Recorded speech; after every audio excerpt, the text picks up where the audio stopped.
Mon nom est Jonathan Meyers. J'ai 32 ans et il y a 15 ans, mes parents m'ont regardé dans les yeux et ont choisi mon frère plutôt que moi.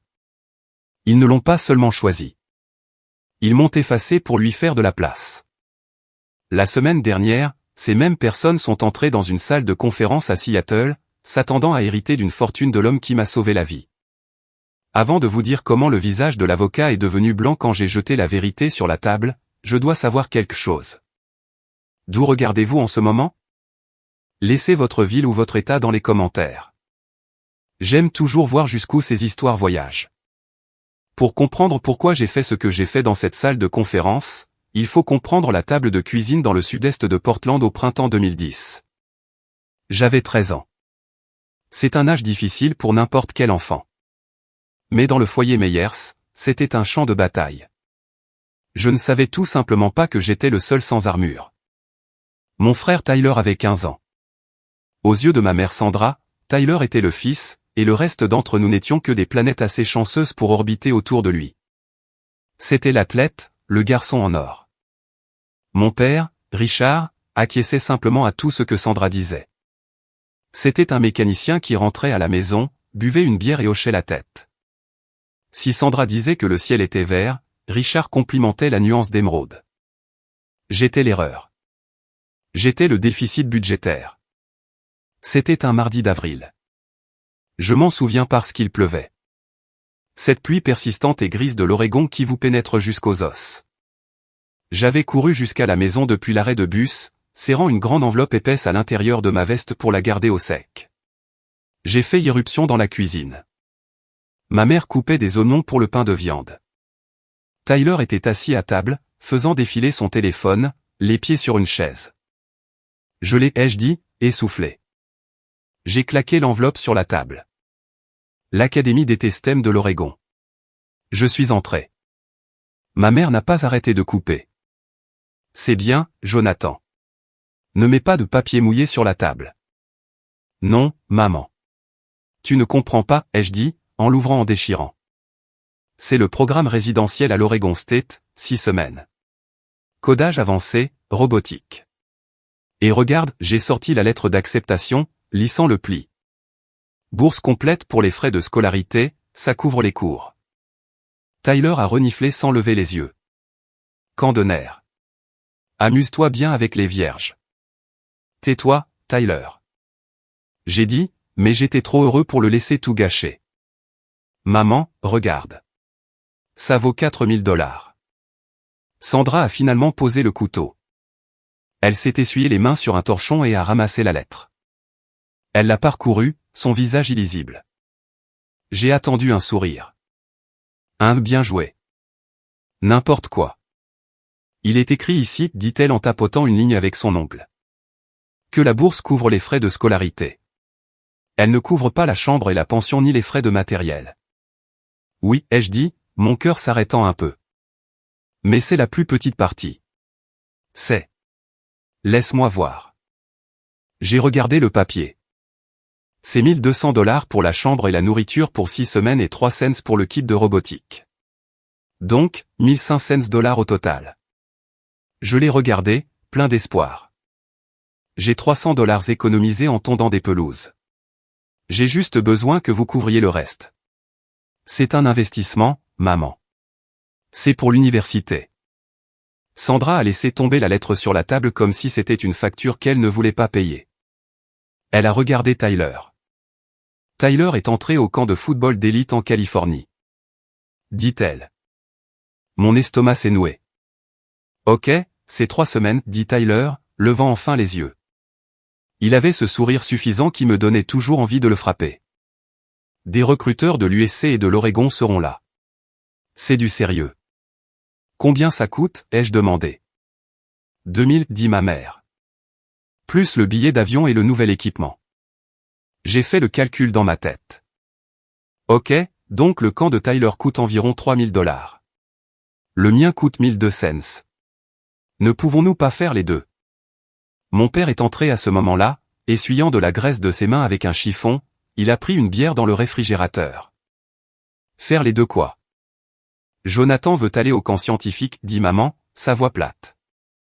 Il a besoin de 1200 $. Nous ne l'avons pas, dit papa immédiatement. Crac. Zip. L'argent est serré, John. Tu sais ça. Mais vous envoyez Tyler en Californie, ai-je crié. L'injustice m'a frappé comme un coup physique. Ça coûte 2 fois plus cher et il n'a même pas eu de bourse. J'ai gagné ça. J'ai battu 2000 autres enfants. Baisse la voix. Maman a claqué. Ses yeux sont devenus froids. Tyler a un avenir dans le football. Cette bourse est de l'argent réel à long terme. Nous devons établir des priorités. Nous ne pouvons pas vous envoyer tous les deux. Alors envoyez-moi, ai-je supplié. J'ai vraiment eu la récompense. Tyler s'est juste inscrit. Surveille ta bouche. Tyler s'est levé, s'approchant de moi. Il était plus grand, plus large. C'est moi qui vais vraiment faire quelque chose de ma vie. Qui se soucie des robots? Diana, dit maman. Elle me confondait parfois avec sa sœur quand elle était en colère, mais elle s'est corrigée.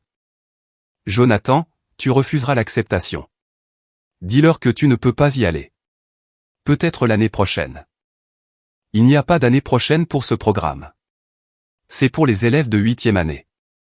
J'ai senti des larmes me piquer les yeux, chaudes et humiliantes. Pourquoi obtient-il toujours tout? Pourquoi suis-je toujours celui qui doit abandonner? Parce qu'il a du potentiel, a crié maman, claquant sa main sur le comptoir. Le son a résonné dans la petite cuisine. Il a du talent. Toi. Tu es juste intelligent. L'intelligence ne paie pas les factures, Jonathan. Le charisme le fait. Le talent le fait. Maintenant, va te laver pour le dîner. Je les ai regardés, tous les trois. Une unité, un triangle qui n'avait pas de place pour un carré. Non, ai-je dit. Le silence fut instantané. Même le réfrigérateur semblait arrêter de ronronner. Excuse-moi, demanda papa, abaissant sa bière. J'ai dit, non, je ne le refuse pas. Cette bourse n'est pas votre argent à rediriger. Je l'ai méritée. Elle est à moi. Si vous ne payez pas la chambre et la pension, je demanderai à l'oncle Harold. Le visage de ma mère devint livide. L'oncle Harold était le frère aîné de mon père. Il ne s'était pas parlé depuis 8 ans. Je ne savais pas pourquoi à l'époque. Je savais juste que son nom était un gros mot dans notre maison. Tu ne le feras pas, siffla T.L. Tu ne divulguerais pas nos affaires familiales à cet homme. Alors payez le camp, ai-je crié. Traitez-moi équitablement pour une fois dans votre vie. Ma mère contourna l'îlot. Elle s'arrêta à quelques centimètres de mon visage. Je pouvais sentir les oignons sur ses mains. Si tu ne peux pas te sacrifier pour cette famille, dit-elle, sa voix tombant à un murmure terrifiant. Alors tu ne fais pas partie de cette famille. J'ai pensé qu'elle dramatisait.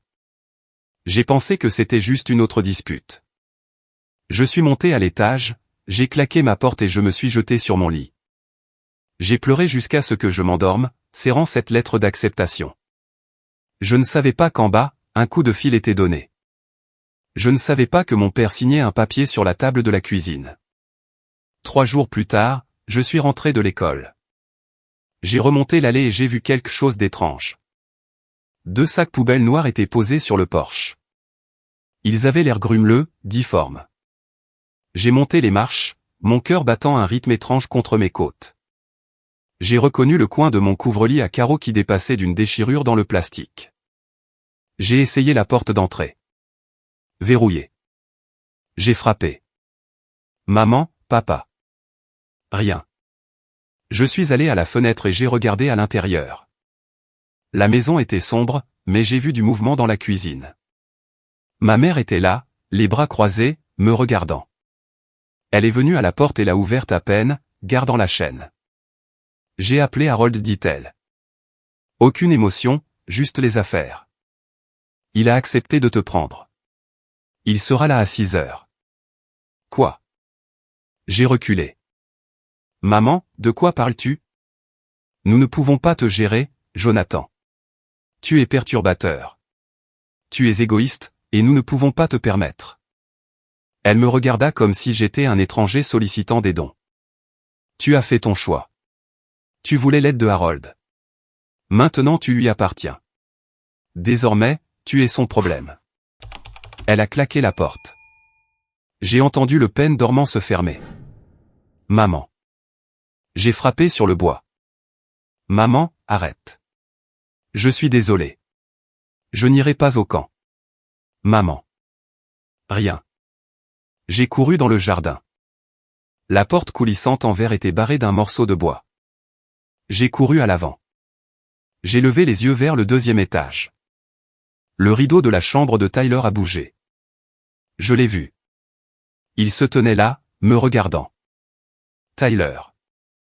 J'ai crié, Tyler, laisse-moi entrer. Dis-leur de me laisser entrer.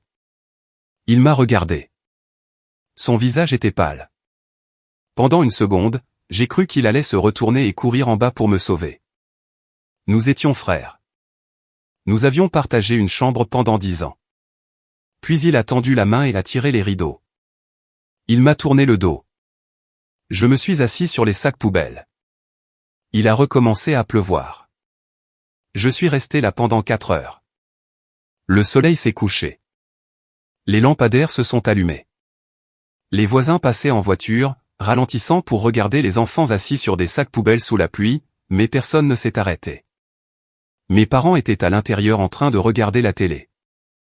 Je pouvais voir le scintillement bleu de l'écran à travers les stores du salon. Ils regardaient American Idol.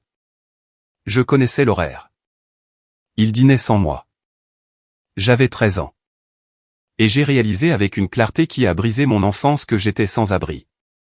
À 21h45, une Honda Accord grise a tourné dans notre rue. Elle roulait lentement, vérifiant les numéros des maisons. Elle s'est garée dans l'allée. Les phares ont balayé sur moi, me rendant aveugle pendant une seconde. Un homme est sorti. Il était grand, portait un imperméable beige et des lunettes. Il ressemblait à mon père, mais plus net, plus propre. Il a remonté l'allée, ignorant la pluie. Il a regardé la maison, puis les sacs poubelles, puis moi. Je tremblais tellement que mes dents claquaient. Oncle Harold? Il n'a pas dit un mot. Il s'est agenouillé sur le béton mouillé juste devant moi.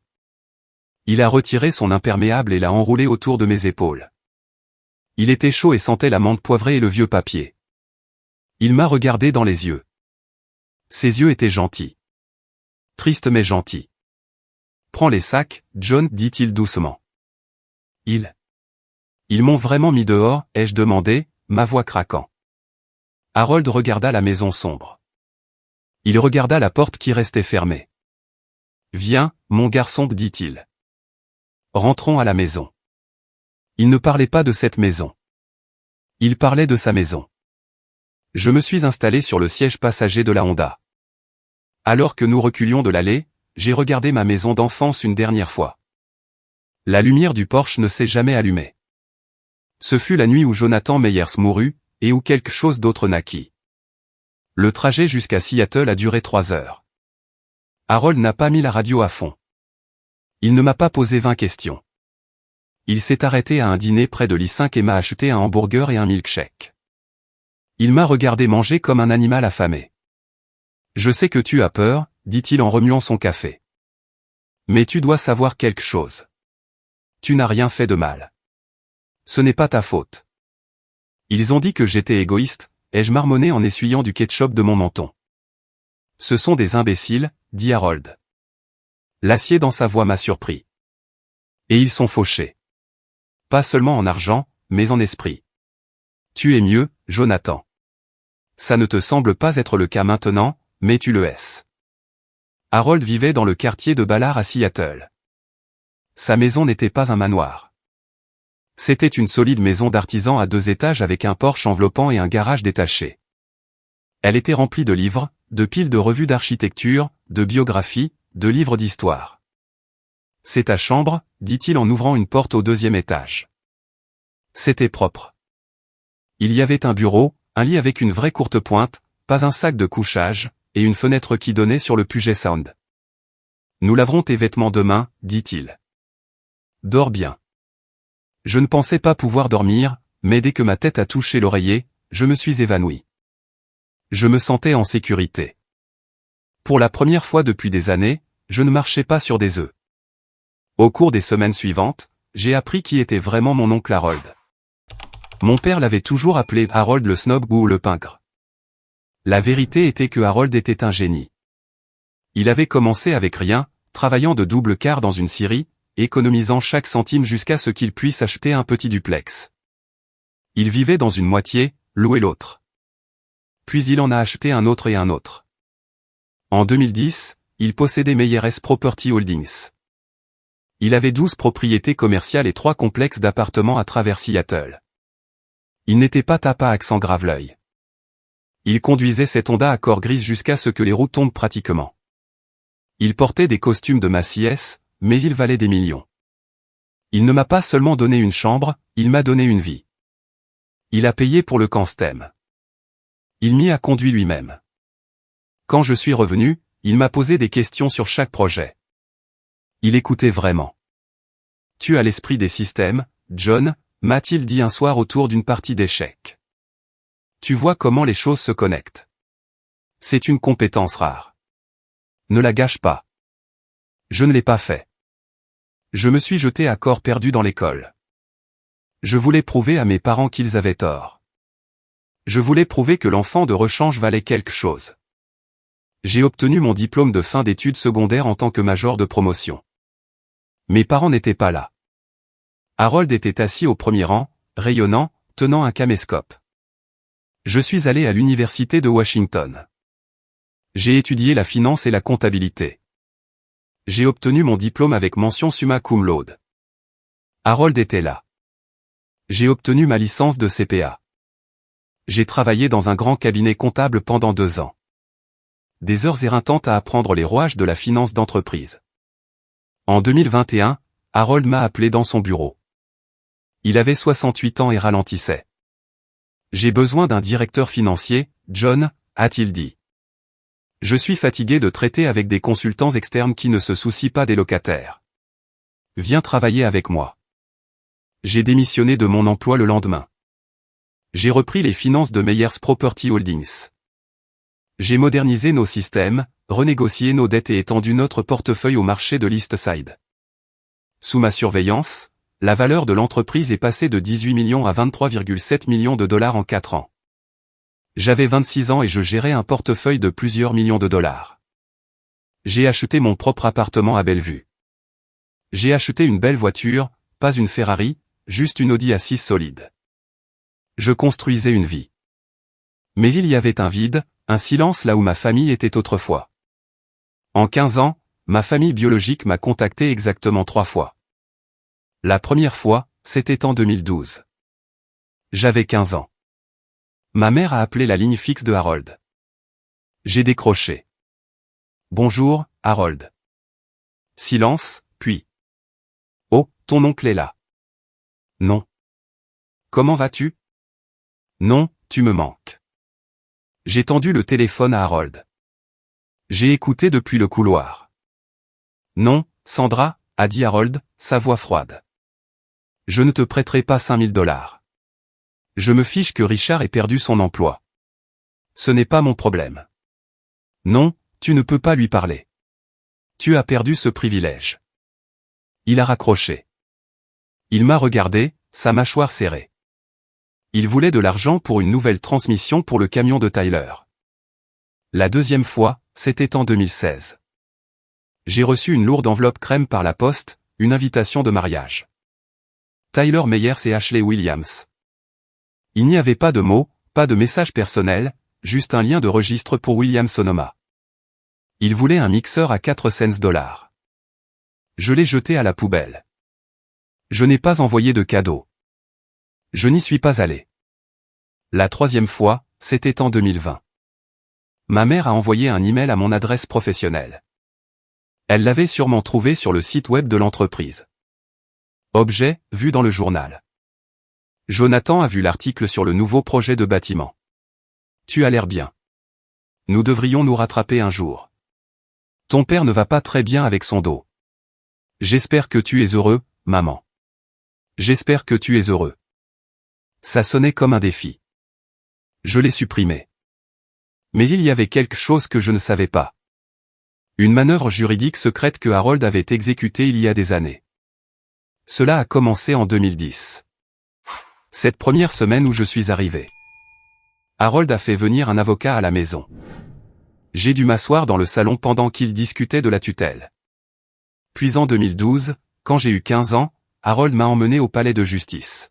« Que faisons-nous ici ?» ai-je demandé. « Nous nous assurons que tu es en sécurité », a-t-il dit. De façon permanente. Nous sommes passés devant un juge. Il y avait des papiers. Beaucoup de papiers. Le juge m'a demandé si j'étais d'accord. J'ai dit oui, même si je n'en comprenais pas entièrement l'ampleur à l'époque. Je pensais que c'était juste de savoir qui signait mes bulletins scolaires. Je n'ai réalisé que bien plus tard que le document que j'ai signé ce jour-là était un bouclier. Un bouclier contre les vautours. Avance rapide jusqu'à l'été 2024. Harold a commencé à être essoufflé. Sa cheville a enflé, insuffisance cardiaque congestive. Les médecins lui ont donné 6 mois. J'ai emménagé de nouveau dans la maison à Ballard pour prendre soin de lui. Je gérais l'entreprise depuis la table de sa salle à manger. Nous avons passé les nuits à parler. Il m'a raconté des histoires sur son enfance, sur la façon dont mon père, Richard, avait toujours été le charmant, celui qui empruntait de l'argent et ne le remboursait jamais. Richard a un trou dans sa poche et un trou dans son âme, a dit Harold, branché à son réservoir d'oxygène. Il sent que le monde lui doit quelque chose. Ne le laisse jamais te faire sentir que tu lui dois quelque chose. Je ne le ferai pas, ai-je promis. Une nuit de janvier 2025, Harold m'a attrapé la main. Sa prise était faible. John, a-t-il sifflé. Quand je partirai, ils viendront. Tu le sais, n'est-ce pas? Ils ne nous ont pas parlé depuis des années, oncle Harold. L'argent a une odeur, a-t-il murmuré. Il attire les prédateurs. J'ai tout mis en place, John. J'ai construit les murs, mais c'est à toi de fermer la porte. Promets-moi que tu ne les laisseras pas prendre ce que nous avons construit. Promets-moi que tu ne transigeras pas. Je le promets, ai-je dit, retenant mes larmes. Je ne leur donnerai pas un centime. Il a souri. Bien. Les dossiers sont dans le coffre-fort. Le dossier doré. Ne l'utilise que si tu y es obligé. Harold Raymond Meyers est décédé le 28 février 2025. Il est mort dans son sommeil pendant que je lui lisais un livre d'histoire sur la construction de la Space Needle. J'étais seul. Le silence dans cette maison était assourdissant.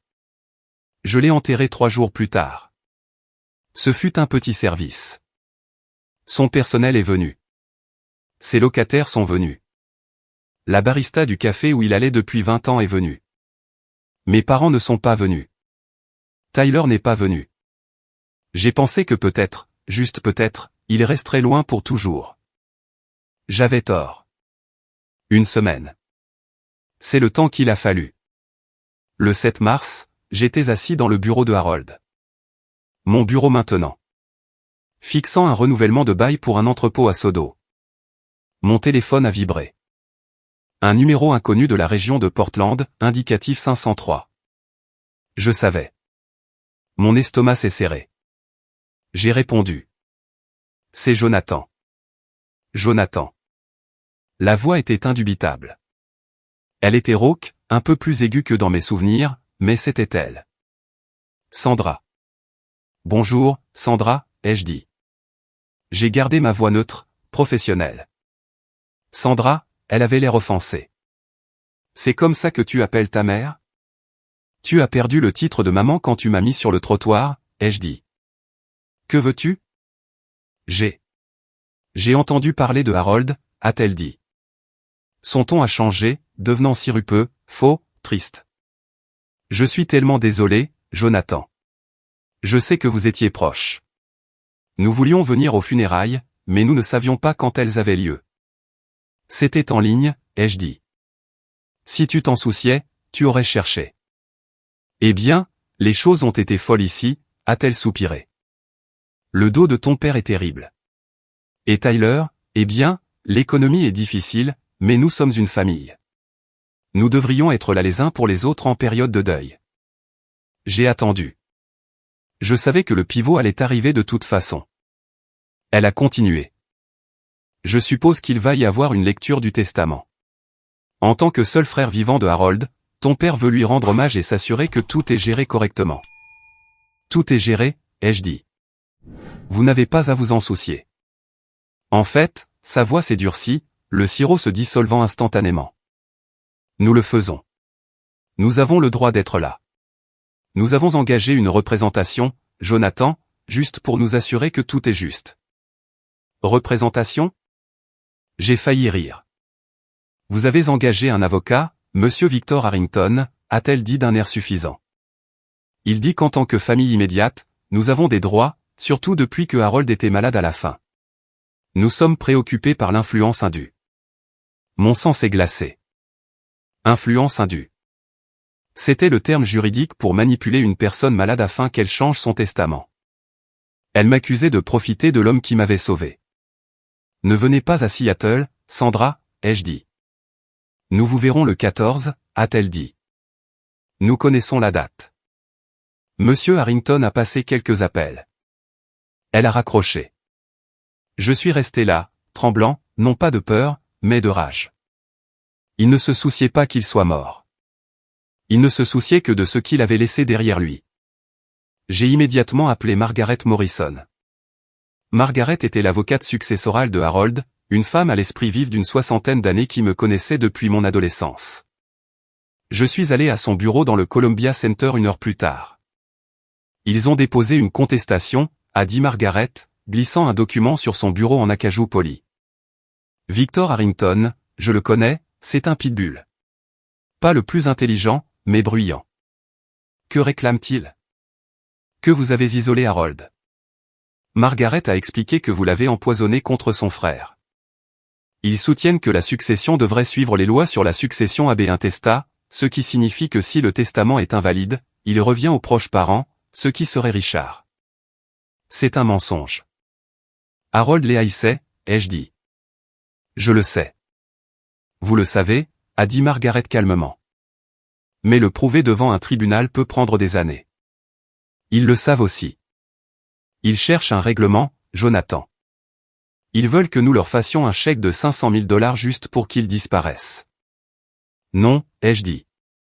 C'est la décision logique, a conseillé Margaret doucement. La succession est gelée tant que cela est contesté. Cela pourrait vous coûter plus cher en frais juridiques de les combattre. Je m'en fiche, ai-je dit. Je me suis levé et j'ai marché jusqu'à la fenêtre. Seattle s'étendait en dessous de moi, grise et magnifique. Harold m'a fait promettre. Il a dit de ne pas leur donner un centime. Si je règle, j'admets que j'ai fait quelque chose de mal. J'admets que je l'ai manipulé. Je me suis tourné vers elle. Nous nous battons. Je veux que la lecture du testament ait lieu. Je veux qu'il soit dans la pièce. Margaret m'a étudié par-dessus ses lunettes. Un léger sourire a effleuré ses lèvres. J'espérais que tu dirais ça. Harold l'espérait aussi. Que voulez-vous dire? Harold a laissé des instructions pour ce scénario exact. Elle a dit qu'il appelait ça l'option nucléaire. Je me suis souvenu des mots de Harold. Le dossier doré. J'ai le dossier, ai-je dit. Il est dans le coffre-fort de la maison. Apporte-le, a dit Margaret. Et Jonathan, mets ton plus beau costume. Cette nuit-là, j'ai ouvert le coffre-fort mural dans le bureau de Harold. À l'intérieur se trouvait une épaisse enveloppe manie jaunie étiquetée Richard et Sandra. Ne pas ouvrir sauf nécessité. Je me suis assis par terre et je l'ai ouverte. J'ai lu les documents. Mes mains tremblaient en tournant les pages. Il y avait des emails, des billets à ordre, et au bas, un document de 2010 avec 4 signatures. J'ai regardé ce document pendant longtemps. C'était la preuve irréfutable. C'était la preuve de leur cruauté préservée dans l'encre. J'ai appelé ma meilleure amie, Elena. Elle était la directrice des ressources humaines de notre entreprise. Elena, j'ai besoin que tu me tires les registres des visiteurs des 5 dernières années, ai-je dit. Et j'ai besoin des dossiers des donateurs pour l'hôpital pour enfants. Elena a dit, ils viennent vraiment? Oui, ai-je dit en fermant le dossier. Ils viennent pour l'argent, mais ils vont obtenir autre chose. Tu vas bien, John? Je le serai, ai-je dit, après vendredi. Vendredi 14 mars 2025, le jour du jugement. Je me suis réveillé à 5 heures du matin. Impossible de dormir. Je suis allé courir sous la bruine, me poussant jusqu'à ce que mes poumons brûlent. J'avais besoin de brûler l'adrénaline. Je me suis douché et habillé. J'ai mis un costume gris anthracite, parfaitement taillé, une chemise blanche impeccable, une cravate noire. Je m'habillais comme le PDG que j'étais, pas le gamin effrayé sur le porche. J'ai conduit au bureau. Je n'ai pas pris l'Audi. J'ai pris la vieille Honda Accord de Harold. Ça me semblait juste. Je suis arrivé au bureau de Margaret à 13h30. La lecture était prévue pour 14h. La salle de conférence était impressionnante. Des fenêtres du sol au plafond, une longue table ovale pouvant accueillir 20 personnes. Nous avons des invités, dit Margaret, désignant les chaises alignées le long du mur. Assis là se trouvaient 3 personnes que je ne m'attendais pas à voir dans une bataille juridique. Le docteur Patricia Wells de l'hôpital pour enfants de Seattle, un représentant de Habitat for Humanity, et un garde forestier de la fondation du Parc national olympique. Pourquoi sont-ils ici, ai-je demandé. Bénéficiaires, dit Margaret. Harold voulait des témoins. Des témoins neutres. Intelligents. Harold avait toujours 3 longueurs d'avance. À 13h55, l'ascenseur sonna. Je me tenais à la tête de la table, le dos à la fenêtre. J'ai joint mes mains derrière mon dos et j'ai attendu. Les portes coulissèrent. Sandra ouvrit la voie. Elle portait une robe noire qui semblait neuve avec un collier de perles qui était définitivement faux. Elle marchait la tête haute, scrutant la pièce comme si elle inspectait une chambre d'hôtel dont elle allait se plaindre. Richard suivit. Il avait l'air vieux. Son costume était serré au milieu. Il marchait en traînant les pieds. Il ne voulait pas me regarder dans les yeux. Puis Tyler, mon frère, le garçon en or. Il n'avait plus l'air en or. Il avait l'air fatigué. Il portait un pantalon kaki et un blazer qui ne s'assortissait pas. Sa ligne de cheveux reculait. Il ressemblait à un gars qui travaillait dur et buvait beaucoup pour oublier à quel point il travaillait dur. Et enfin, Victor Harrington, l'avocat.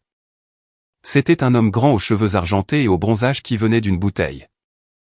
Il portait une mallette main blank et avait l'arrogance d'un homme qui intimidait les gens pour gagner sa vie. Ils entrèrent dans la pièce. L'air devint instantanément plus lourd. Sandra me vit, ses yeux se plissèrent, puis s'écarquillèrent en un faux sourire. « Jonathan » s'exclama-t-elle, ouvrant les bras comme si elle s'attendait à un câlin. « Oh, regarde-toi. Tu as l'air tellement homme d'affaires. » Je ne bougeais pas. Je ne souris pas. Sandra, j'ai hoché la tête. Richard, Tyler. Mon utilisation de leur prénom les frappa comme une gifle. Richard tressaillit. Nous sommes de la famille, John, dit Tyler, sa voix rauque. Tu n'as pas besoin d'être un con. Veuillez vous asseoir, ai-je dit, désignant les chaises de l'autre côté de la table. Nous allons commencer. Victor Harrington claqua sa mallette sur la table. Mes clients s'assieront où bon leur semblera, et nous nous attendons à une divulgation complète et transparente des actifs. Asseyez-vous, Victor, dit Margaret depuis son siège à la tête de la table. Sa voix était comme un fouet. Victor cligna des yeux. Il l'a reconnu. Margaret, je ne savais pas que vous gériez la succession. Il y a beaucoup de choses que vous ne savez pas, dit Margaret. Veuillez vous asseoir. Ils s'assirent. La tension était si épaisse qu'on aurait pu s'y étouffer. Sandra se pencha vers Tyler et murmura fort, « Laisse-les parler. Nous savons à quoi nous avons droit. » J'ai regardé Tyler. Pendant une seconde, nos regards se sont croisés. J'ai cherché le frère qui jouait à la balle avec moi. J'ai cherché le gars qui me défendait contre les brutes en 3e année. Mais tout ce que j'ai vu, c'est le gars qui a fermé les rideaux. Margaret ouvrit le lourd classeur devant elle. Ceci est le dernier testament de Harold Raymond Meyers, commença-t-elle. Le jeu était lancé. La pluie fouettait les vitres du 47e étage, créant un rideau gris autour de nous. C'était approprié. À l'intérieur, l'air était stérile, sentant le café et le cuir cher. Margaret Morrison mit ses lunettes de lecture. Elle avait une façon de commander une pièce sans élever la voix. C'était la seule personne que je connaissais qui pouvait faire écouter Harold quand il était têtu. Avant de commencer la lecture des legs spécifiques, dit Margaret, regardant par-dessus ses lunettes Victor Harrington, je veux aborder l'opposition déposée par le cabinet de Monsieur Harrington ce matin concernant une influence indue. Victor ajusta sa cravate, l'air suffisant. Nous maintenons le dépôt. Monsieur Meyers a été isolé de sa famille biologique pendant ces derniers mois. Nous avons des raisons de croire qu'il a été contraint de modifier son plan successoral. Contraint, ai-je dit. Je n'ai pas pu m'en empêcher. Il ne voulait pas vous voir. Il avait un téléphone. Il avait des emails. Il a choisi de ne pas vous répondre parce que vous n'appeliez que lorsque vous vouliez de l'argent. C'est votre récit, renifla Sandra, essuyant des yeux secs avec un mouchoir. Harold était mon beau-frère. Nous l'aimions. Mais vous avez toujours été manipulateur, Jonathan. Même enfant, toujours à tordre les choses pour vous faire passer pour la victime. J'ai serré la mâchoire si fort que mes dents ont eu mal. L'audace. Elle réécrivait l'histoire en temps réel. Tenons-nous au document, interrompit Margaret. Monsieur Meyers a subi une évaluation de compétences par un psychiatre légiste une semaine avant de signer ce testament. Le rapport est joint. Il était sain d'esprit. La contestation n'a aucun fondement, mais nous procéderons à la lecture de toute façon. Victor fronça les sourcils. Un examen de compétences. C'était une mesure défensive généralement prise seulement quand on s'attend à un combat. Il griffonna quelque chose sur son bloc-notes. Margaret tourna la page. Article 1, paiement des dettes et des dépenses, l'UL. Des choses standards, frais funéraires, impôts. Article 2, legs spécifique à des œuvres caritatives. Sandra s'agita sur son siège.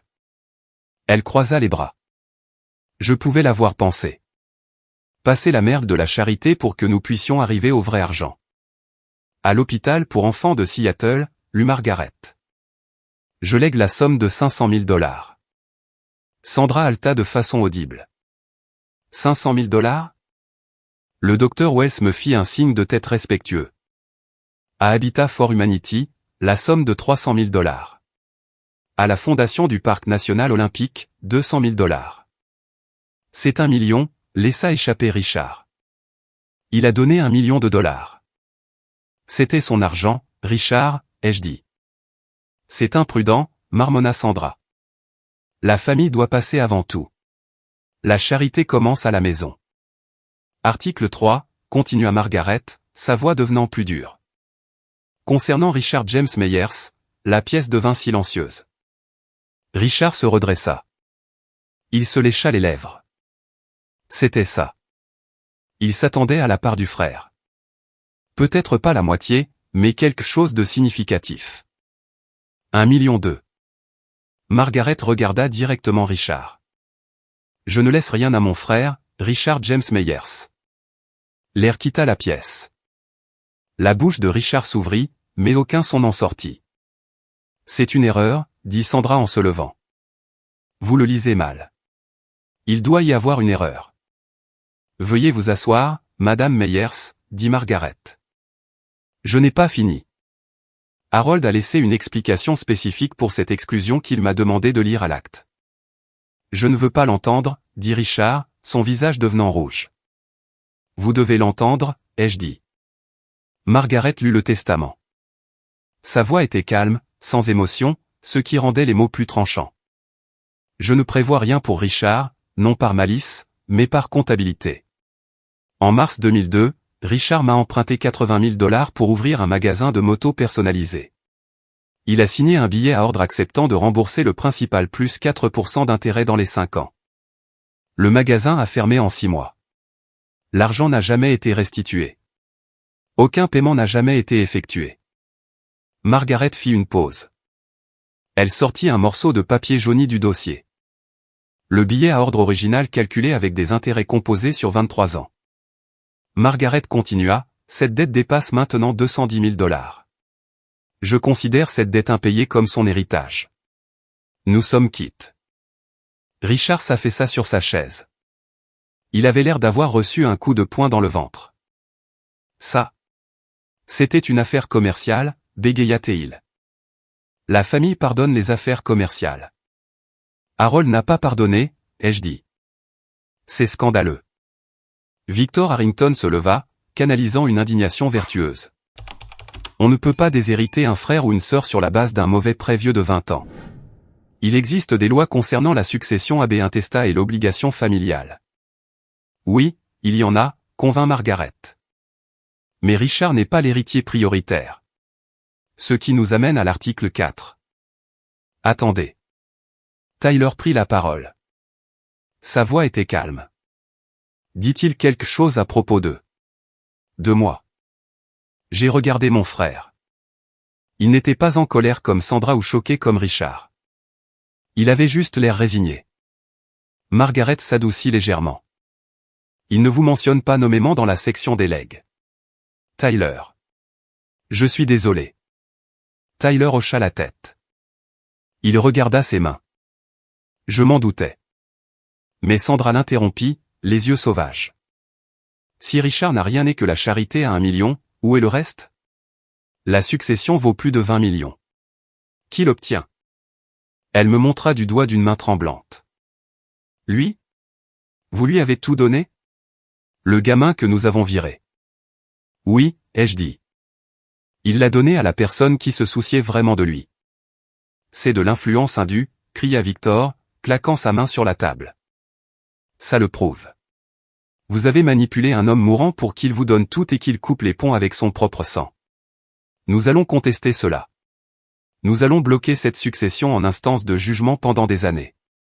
Vous ne verrez pas un centime. Sandra était essoufflée. Nous sommes sa famille.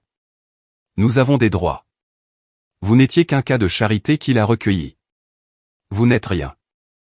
Les insultes me submergeaient. Il y a des années, elles auraient fait mal. Maintenant, elles ne faisaient que confirmer. Margaret, ai-je dit doucement. C'est l'heure. Margaret hocha la tête. Elle tendit la main dans son dossier et en sortit un document. Ce n'était pas le testament. C'était un document plus ancien. Le papier était légèrement différent. La police de caractère daté. Monsieur Harrington, dit Margaret. Avant de déposer d'autres requêtes, vous devriez examiner ceci. Elle fit glisser le document le long de la longue table. Il tourna lentement et s'arrêta juste devant Victor. Il le ramassa. Il ajusta ses lunettes. Il lut le titre. Son visage bronzé devint pâle, d'une pâleur réelle et maladive. « Qu'est-ce que c'est » demanda Sandra. « Victor, qu'est-ce que c'est » Victor leva les yeux vers moi. Ses yeux étaient grands ouverts d'horreur. Il regarda Sandra, puis de nouveau le papier. « Victor » demanda Richard. « C'est une renonciation aux droits parentaux » murmura Victor. Sandra se figea. 15 juillet 2010. Margaret cita la date. Signé par Richard Meyers et Sandra Meyers, notarié, déposé auprès de l'État. Et alors, coupa Sandra, bien que sa voix tremblât. Nous avons laissé Harold prendre la tutelle. Nous avons signé des papiers pour qu'il puisse l'inscrire à l'école. Cela ne signifie pas que nous ne sommes pas ses parents. En fait, dis-je en me levant. C'est exactement ce que cela signifie. Le silence dans la pièce était absolu. Même la pluie sembla cesser de tambouriner contre la vitre. Je fis lentement le tour de la table. Je voulais qu'il me voie. Non pas le garçon sur le porche, mais l'homme qui tenait les cartes. Vous n'avez pas seulement signé des papiers de tutelle, Sandra, ai-je dit. Vous avez signé une résiliation volontaire des droits parentaux. Vous étiez si impatiente de vous débarrasser de moi, si impatiente de vous laver les mains du fardeau que vous avez tout abandonné. Vous avez légalement déclaré que vous n'étiez plus ma mère. Je ne savais pas ce que ça voulait dire. Bégaya TL. C'était juste de la paperasse. Vous saviez. J'ai dit, Harold me l'a dit. Vous lui avez demandé si cela signifiait que vous ne seriez pas responsable de mes frais de scolarité. C'était votre question spécifique. Et quand il a dit oui, vous avez signé si fort que vous avez presque déchiré le papier. J'ai regardé Victor. Monsieur Harrington, expliquez à vos clients ce que ce document fait à leur revendication de relations familiales. Victor déglutit difficilement. Il desserra sa cravate. Ça rompt le lien juridique. Selon la loi, Jonathan vous est étranger. Étranger, murmura Richard. Mais attendez, essaya Victor de se ressaisir, bien qu'il semblât faible. Même s'ils ne sont pas légalement ses parents, Harold est toujours son oncle, et Richard est toujours le frère de Harold. Si le testament est annulé pour influence indue, Richard est toujours le plus proche parent. Ce qui nous amène au deuxième document. Margaret dit qu'elle sortit une ordonnance judiciaire certifiée avec un sceau doré. Article 7 du testament. Margaret lut, « Je lègue l'intégralité de ma succession, y compris les avoirs immobiliers de Meyer, tous les actifs liquides et les biens personnels à mon fils, Jonathan Mary Meyers. » Fils? Tyler leva les yeux. Il t'appelle son fils? Pas seulement affectueusement, dit Margaret. Elle brandit le document au sceau doré. Le 12 septembre 2012, Harold Meyers a formellement adopté Jonathan. Il s'agissait d'une adoption d'adulte consentie par Jonathan, alors âgé de 16 ans et légalement émancipé de ses parents biologiques en raison de la renonciation. Elle posa le décret d'adoption sur la table. Jonathan n'est pas le neveu de Harold, déclara clairement Margaret. Légalement, il est le fils de Harold, son seul enfant, son seul héritier. J'ai regardé la réalisation les frapper comme une vague physique. Cela signifie, continua Margaret, que même si vous parveniez à annuler ce testament, même si vous prouviez une influence indue, la succession irait quand même à 100% à Jonathan en vertu des lois sur la succession ab intestat. Parce qu'un fils l'emporte toujours sur un frère. Tu as été adopté, demanda Tyler. Il me regarda avec quelque chose qui ressemblait à de l'admiration. Tu l'as vraiment fait. Tu nous as remplacés. Je ne vous ai pas remplacé, ai-je dit. J'ai trouvé un père qui me voulait. Sandra tremblait. Ses mains serraient le bord de la table si fort que ses phalanges étaient blanches. L'argent avait disparu. Les millions qu'elle avait probablement déjà dépensés dans sa tête s'évanouissaient. C'est une fraude, cria-t-elle. Vous avez caché cela. Vous avez caché cela pendant 15 ans. Je ne l'ai pas caché, ai-je dit. Vous n'avez jamais demandé. Vous n'avez jamais appelé pour demander comment j'allais. Vous n'avez jamais demandé qui signait mes bulletins scolaires.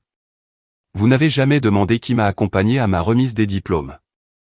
Victor. Sandra se tourna vers son avocat. Faites quelque chose. Poursuivez-les. Victor Harrington ne bougea pas. Il regardait le décret d'adoption, mais il ne regardait pas le sceau. Il calculait sa propre sortie. Il n'y a rien à poursuivre, Sandra. Dit Victor calmement. Si l'adoption est valide, l'affaire est classée. Pas tout à fait. Margaret dit qu'elle n'avait pas fini. Elle prit une télécommande et la pointa vers l'écran mural. L'écran s'anima. Il affichait un fil de discussion de mai. Il y a encore une question, dit Margaret. Monsieur Harrington, reconnaissez-vous cet email? Victor plissa les yeux vers l'écran.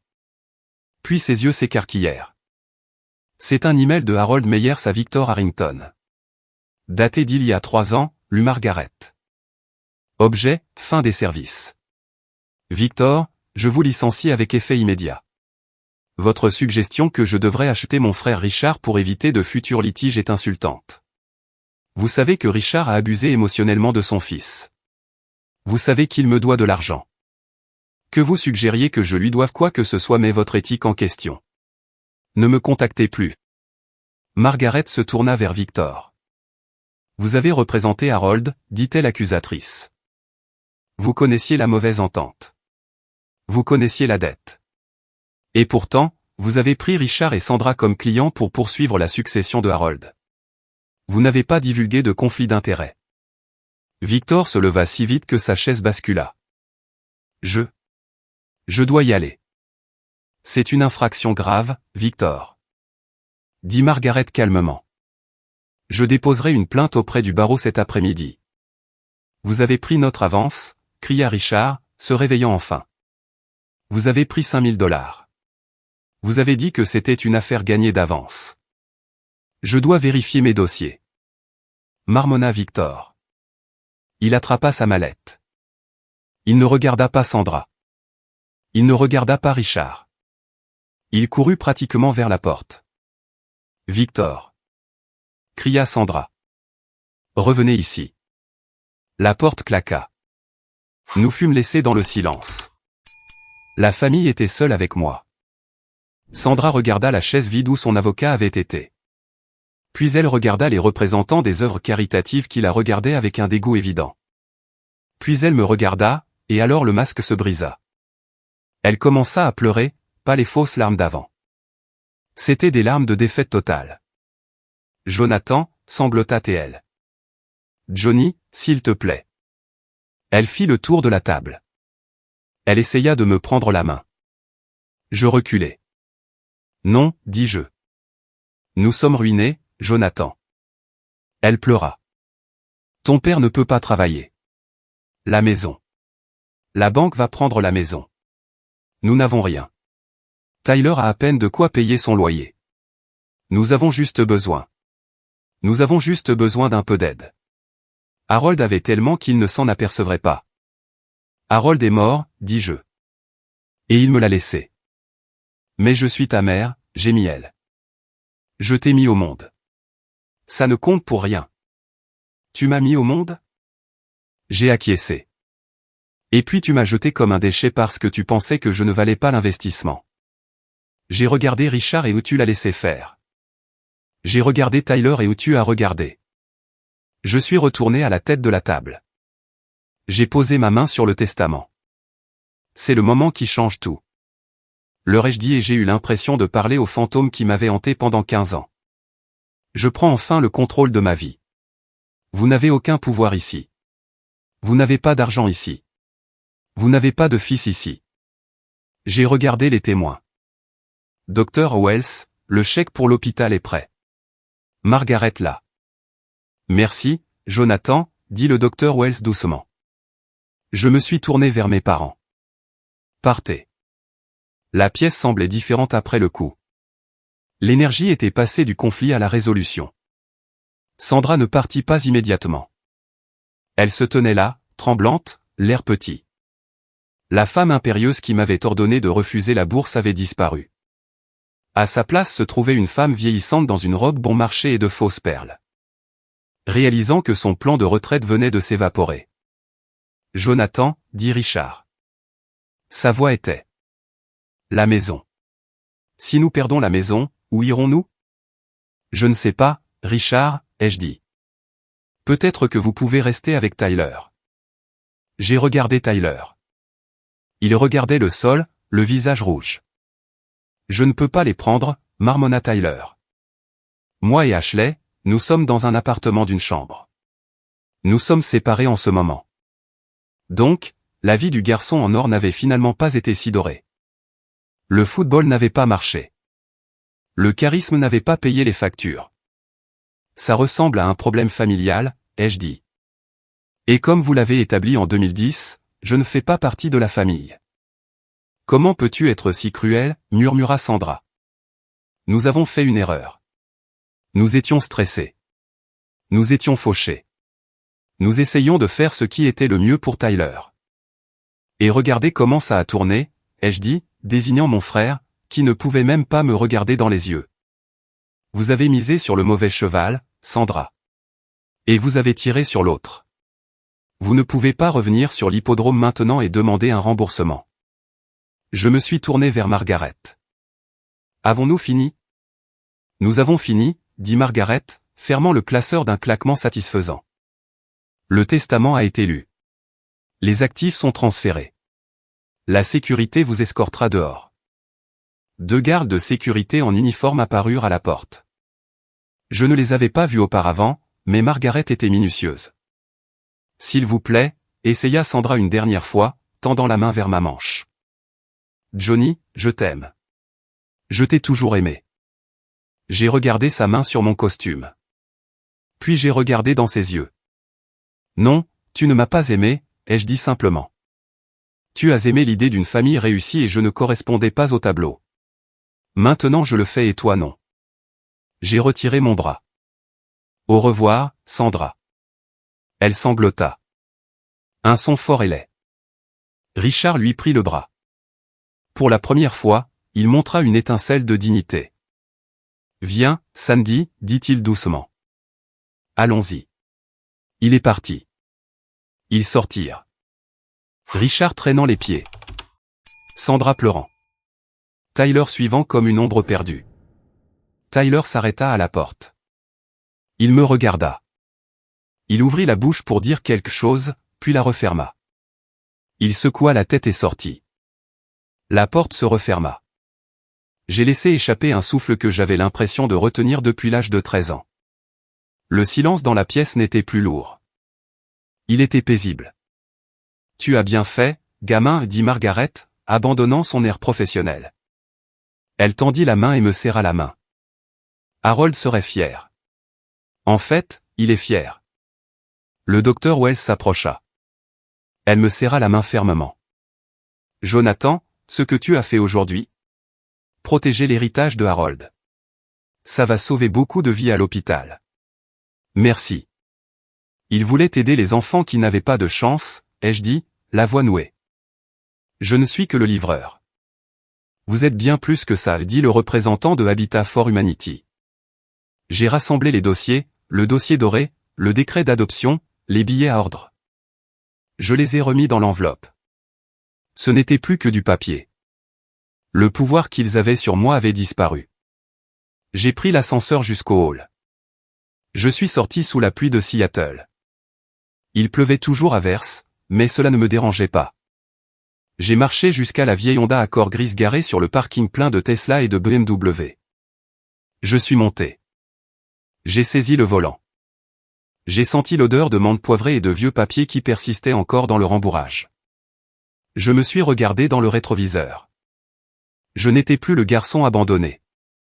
Je n'étais plus l'enfant de rechange. J'étais Jonathan Meyers, fils de Harold, et j'avais du travail à faire. Mais alors que je démarrais la voiture, mon téléphone a vibré. J'ai regardé l'écran. Ce n'était pas Sandra. Ce n'était pas Richard. C'était un email de Tyler. Objet, la vérité sur cette nuit. J'ai hésité. Je voulais le supprimer. Je voulais partir en voiture et ne jamais regarder en arrière. Mais la curiosité est une chose dangereuse. Je l'ai ouvert. Et ce que j'ai lu a gelé le sang dans mes veines. Parce que si je pensais avoir gagné, j'ai réalisé que l'histoire n'était pas terminée. Il y avait un autre secret enfoui dans le passé. Un secret que Tyler avait gardé pendant 15 ans. Je me suis assis sur le siège avant de la vieille Honda d'Harold. La pluie battait un rythme régulier sur le toit, et je fixais l'email sur mon téléphone. L'objet était simple, la vérité sur cette nuit. Mon pouce planait au-dessus du bouton de suppression. Une partie de moi voulait effacer Tyler de mon existence, tout comme j'avais effacé Sandra et Richard. J'avais gagné. La guerre était finie. Pourquoi ouvrir une lettre du camp ennemi? Mais je ne l'ai pas supprimée. Je l'ai ouverte. L'email n'était pas long, mais chaque mot semblait être gravé dans quelque chose de lourd et de tranchant. John, je sais que tu me hais probablement. Tu devrais. J'ai vu ce qui s'est passé dans la salle de conférence aujourd'hui. Tu avais raison sur tout. Mais il y a quelque chose que tu ne sais pas. Quelque chose que je porte depuis 15 ans. Tu sais, je t'ai regardé par la fenêtre cette nuit-là. Tu as vu les rideaux bouger. Mais tu ne sais pas combien de temps j'y suis resté. Je suis resté là pendant 4 heures, John. Je t'ai regardé assis sur ces sacs poubelles sous la pluie glaciale. Je t'ai regardé trembler. J'ai regardé les voisins passer en voiture. Je voulais descendre. J'ai eu la main sur la poignée de la porte une douzaine de fois. Je voulais t'apporter une couverture. Je voulais te laisser entrer et dire à maman et papa d'aller se faire voir, mais je ne l'ai pas fait. Et ce n'était pas seulement parce que j'avais peur de maman. C'était parce que je savais. Je connaissais leur plan 3 jours avant qu'ils ne le fassent. Je les ai entendus parler dans le garage. Maman a dit, si nous nous débarrassons de Jonathan, nous pourrons nous permettre l'équipement de voyage pour Tyler. Nous pourrons nous concentrer sur celui qui compte. Je les ai entendus planifier de te jeter dehors pour me faire de la place. Et je ne t'ai pas prévenu. Je n'ai pas dit un mot parce que je voulais aller à ce camp de football.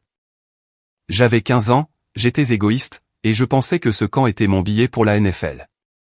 J'ai échangé mon frère contre une chance d'être une star. Je suis désolé. Je sais que ce mot ne vaut rien maintenant. Ce camp a été un échec. Je me suis déchiré le genou en 2e année d'université. Je n'ai jamais réussi. Maintenant, j'ai 34 ans, je suis divorcé, je travaille 2/4 dans un entrepôt, et je réalise que la seule chose que j'ai réellement gagnée dans ma vie, c'est la culpabilité d'avoir laissé mon petit frère assis sous la pluie. Je n'écris pas cela pour demander de l'argent. Veuillez le croire. Je ne veux pas un centime de l'argent d'Harold. Je ne pouvais tout simplement pas te laisser penser que j'étais juste un spectateur. J'étais un complice. J'espère que tu auras une belle vie, John. Tu le mérites plus que n'importe lequel d'entre nous. Tyler. J'ai posé le téléphone sur le siège passager. Mes mains tremblaient. Pendant des années, je m'étais dit que Tyler n'était qu'un enfant, qu'il était aussi une victime du narcissisme de Sandra. Mais lire qu'il avait su, qu'il m'avait échangé contre une paire de crampons et un billet d'avion, cela m'a frappé d'une nouvelle vague de nausées. Mais alors autre chose s'est produit. J'ai regardé le ton de la lettre. Il n'y avait pas de défense, pas de « mais », pas de « nous luttions », juste une honnêteté brute et laide. C'était la première chose honnête qu'un Meyers m'ait dite depuis 2010. Je n'ai pas répondu. J'ai démarré la voiture et je suis rentré à la maison vide de Ballard. Les semaines suivantes furent un tourbillon de victoires administratives. Margaret Morrison fut aussi bonne que sa parole. Elle déposa la plainte contre Victor Harrington le lendemain matin. Je fus appelé à faire une déposition concernant le conflit d'intérêts. Ce fut brutal et efficace. 2 mois plus tard, l'Ordre des avocats de l'État de Washington rendit sa décision. Victor Harrington fut suspendu de la pratique du droit pendant 6 mois et condamné à une amende de $15 000 pour violations éthiques. La nouvelle se répandit rapidement dans la communauté juridique de Seattle.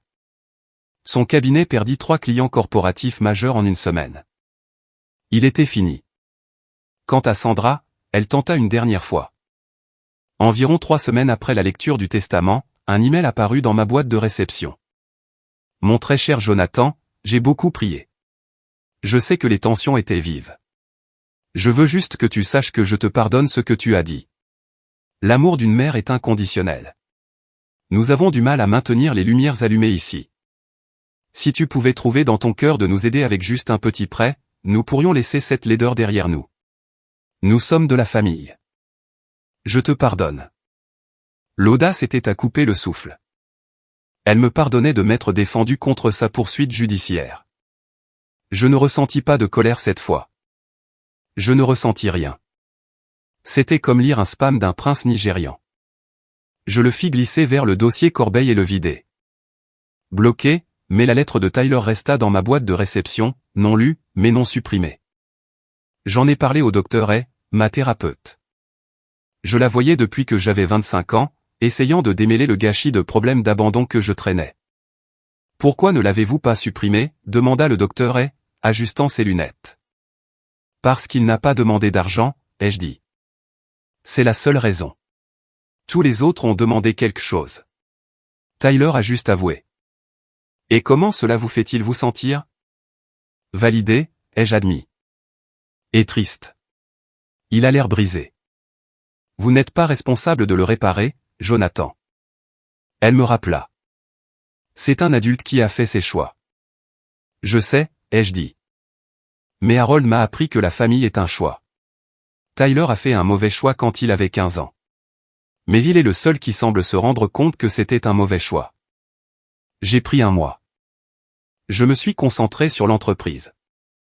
Nous avons conclu l'accord sur l'entrepôt de Sodo. J'ai mis en place le fonds de bourse d'études.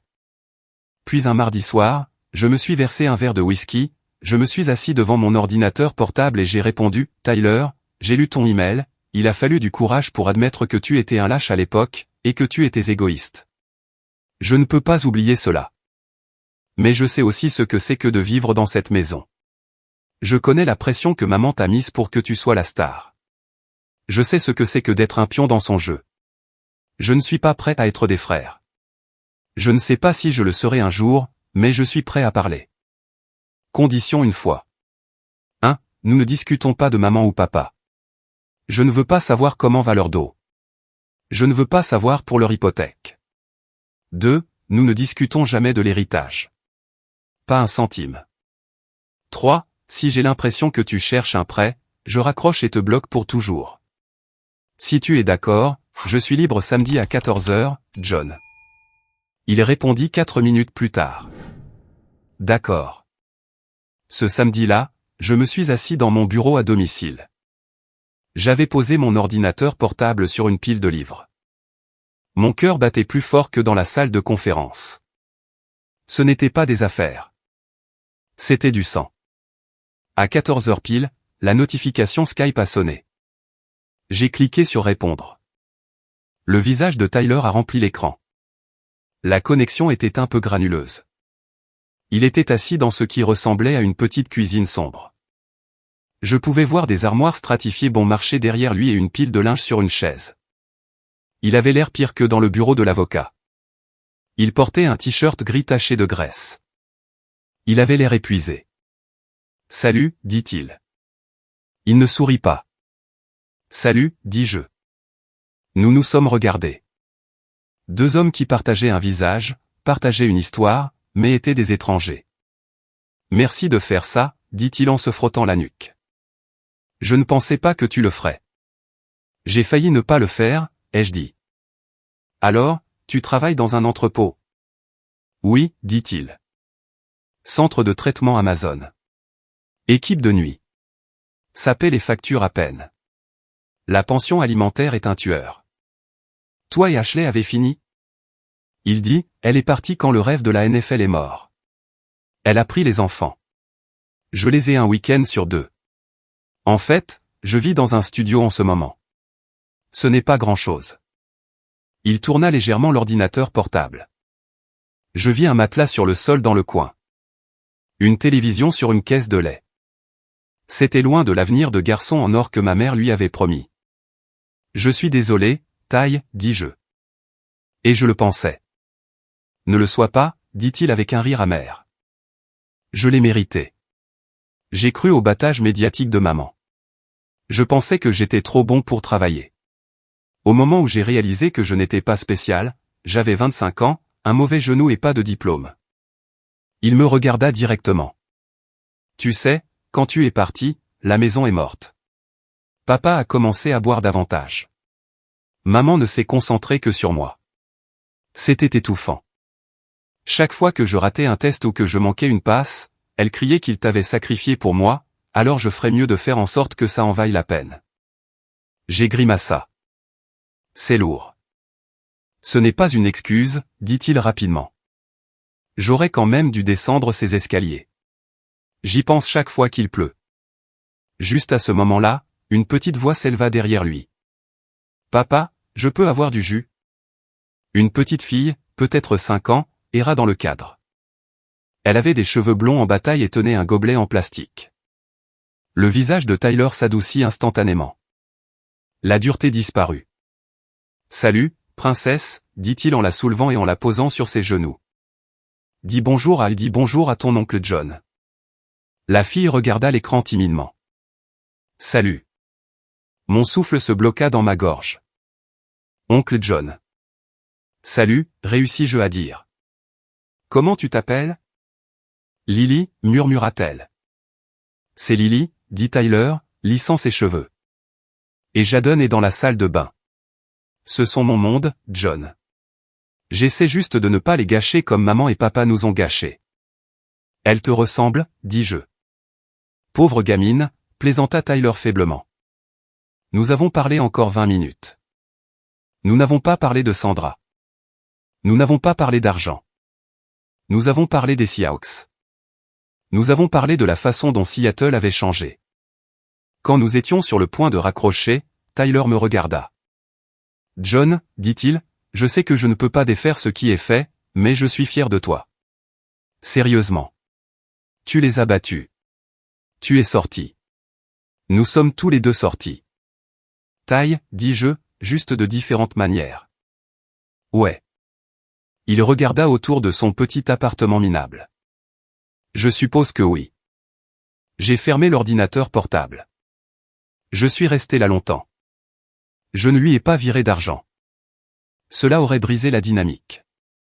Cela m'aurait transformé en le distributeur de billets qu'il voulait que je sois. Harold m'avait appris qu'encourager n'est pas aider. Mais je lui ai envoyé un livre. Une semaine plus tard, je lui ai envoyé par la poste un exemplaire du guide d'études pour l'examen de certification HVAC. J'ai écrit une note à l'intérieur. Les métiers intelligents paient les factures. Bonne chance. Il m'a envoyé une photo de celui-ci 2 jours plus tard. Merci. L'étude commence ce soir. Ce n'était pas une fin de conte de fées. Nous n'étions pas les meilleurs amis du monde, mais le silence était rompu. 14 mars 2026. Exactement un an après la lecture du Testament. Le ciel au-dessus de Seattle était d'un bleu éclatant et limpide. Le genre de journée qui fait oublier les 9 mois de grisaille. Je me tenais sur le trottoir du quartier de Capitol Hill, devant un immeuble en briques de 3 étages. C'était la première propriété qu'Harold avait achetée en 1987. Nous venions de terminer une rénovation complète. Nouvelles fenêtres, briques sablées, intérieur moderne. Une petite foule s'était rassemblée. Elena était là, tenant un presse-papier. Le docteur Wells de l'hôpital, quelques-uns de nos locataires de longue date, et, silencieusement à l'arrière, vêtu d'un polo propre et d'un jean, se tenait Tyler. Il était venu pour la journée. Il avait l'air en meilleure santé. Il avait perdu sa bedaine et les cernes sous ses yeux s'estompaient. Il était à mi-chemin de sa certification HVAC. Il le faisait seul. Je me suis avancé vers le microphone. J'ai ajusté ma cravate. Pas noire cette fois, mais d'un bleu profond. Merci à tous d'être venus, ai-je dit. Ma voix a légèrement résonné sur la brique. La plupart d'entre vous connaissaient Harold Meyers comme un propriétaire, un homme d'affaires, le gars qui conduisait cette vieille Honda cabossée.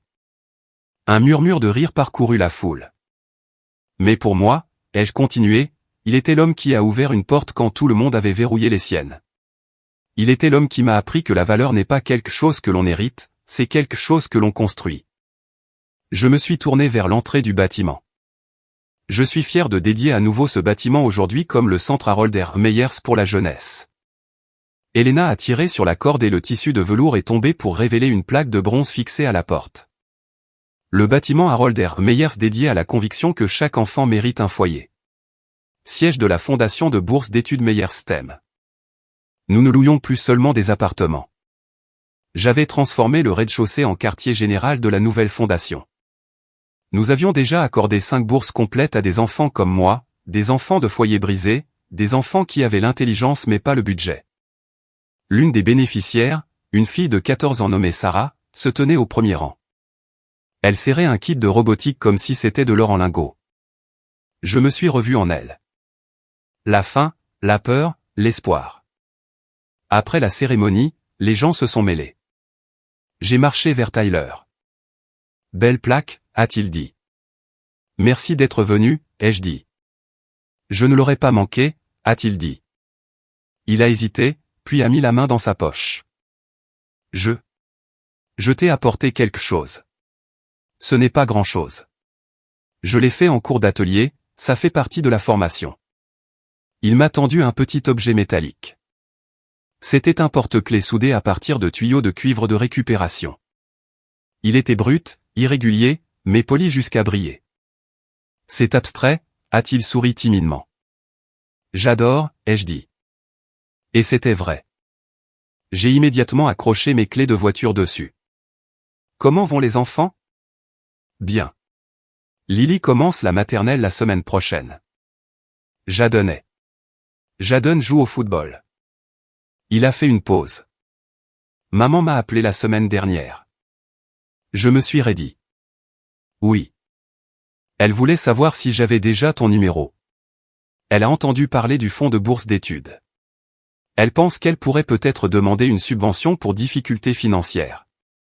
J'ai laissé échapper un court rire cynique. Qu'est-ce que tu lui as dit? Tyler m'a regardé dans les yeux. Je lui ai dit que je n'avais pas ton numéro et je lui ai dit d'arrêter de m'appeler au travail. J'ai souri.